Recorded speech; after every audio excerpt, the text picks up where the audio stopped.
estava dando Cristo, eu estava, aprendendo, estou aprendendo de Deus. E hoje eu quero dividir com vocês, principalmente essa parte, que fala em que por um homem entrou o pecado. E por muito tempo, todos os homens trouxeram esse pecado. E trouxeram esse pecado, que ali, é claro, quando diz, mesmo não tendo sido a mesma transgressão de Adão, nós trouxemos como humanidade esse pecado.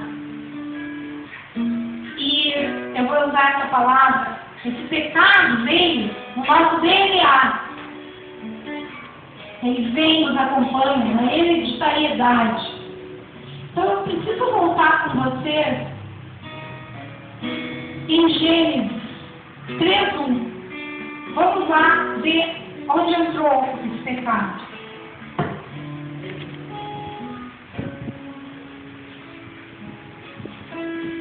Não vou ler todo o capítulo, mas nessa parte fala, que Deus criou o homem e para que o homem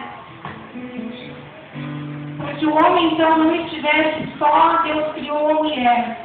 E algumas vezes nós pensamos, Deus criou a mulher e colocou ao lado do homem para que ele não ficasse só. Mas isso é muito mais profundo. Deus cria a mulher para colocar ao lado do homem, porque Deus tem um plano gigantesco. Deus criou tudo. Ele é o Criador. Quem duvida que Deus seja o Criador de todo o universo, de toda a terra, de toda a humanidade? Amém? Se Deus criou tudo, Ele criou o homem, aí Ele pensou, coitadinho do homem, ele não vai ficar sozinho. Vamos conseguir então para ele uma mulher, para ficar ao lado dele e ele não se sentir tão só. Pessoal, Deus criou a mulher, e a Bíblia é clara quando fala, para ser a auxiliadora, a companheira, a ajudadora. Deus criou a mulher para ser a outra metade de Adão. Deus não criou a mulher só para que Adão tivesse com quem conversar. Deus criou a mulher para que ela fizesse parte do homem. Para que ela fosse essa outra metade. Mas principalmente, Deus criou a mulher para que o homem e a mulher se completassem, se unissem. E através dessa união, a mulher fosse a responsável pela multiplicação da espécie. Deus criou a mulher para que a mulher pudesse dar luz e trazer nova vida ao mundo. Sozinha, a mulher pode ficar grávida?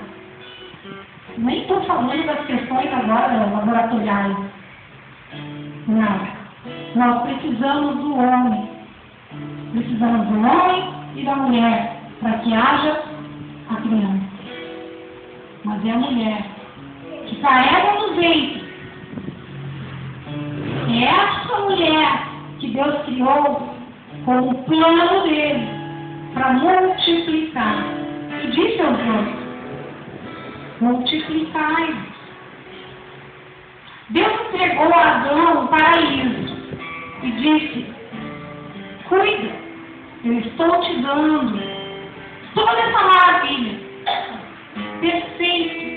Havia alguma coisa errada quando a gente começa a ler a criação do mundo? Existe alguma coisa quando a gente começa a ler e imaginar como que era tudo? Existe alguma coisa aqui que a gente possa dizer que não estava direitinho no lugar? Não, porque nossa imaginação já vai sabendo que o Criador é perfeito. Então nós já vamos imaginando cada coisa perfeita e mais linda ainda.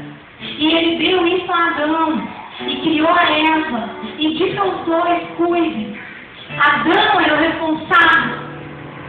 Adão era o jardineiro do paraíso. Adão recebeu de Deus tudo perfeito. Mas Satanás sabia do plano de Deus. Satanás sabia exatamente o que ele queria. Satanás sabia que nós, seres humanos, éramos a criação mais perfeita de Deus, porque a Bíblia diz que nós somos feitos semelhantes a Deus. E essa semelhança não é física. Essa semelhança é interior, é amor, é misericórdia, é doação, é piedade. Ou não é esse o Deus que nós cremos?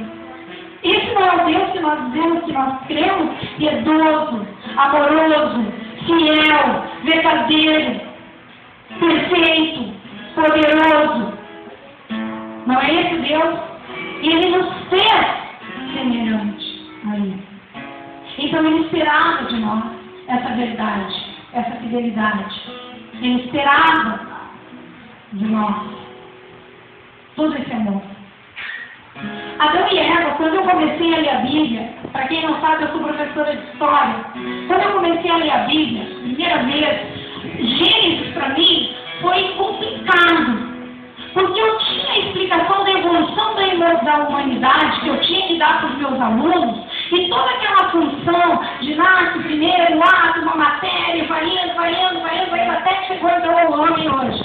Né? Passa do homem, até chegar ao outro que está aqui, que seria o homem inteligente de hoje. Ok? Mas o que acontece aqui? Eu consigo hoje compreender que a Bíblia, ela é escrita. Ela não pode ter sido escrita somente para aquelas pessoas de milhares de anos atrás. Ela tem que ser um livro que hoje, no nosso século, a gente possa ler e compreender como também a nossa verdade. Então eu entendo quando ele coloca na Bíblia e inspira essa escrita e diz Adão e Eva, mas ao mesmo tempo eu entendo que está representando a humanidade, a criação da humanidade. Ele só está nos colocando aqui como verdade que o plano dele era homens e mulheres juntos, unidos, perfeitos, em harmonia, em amor, em complemento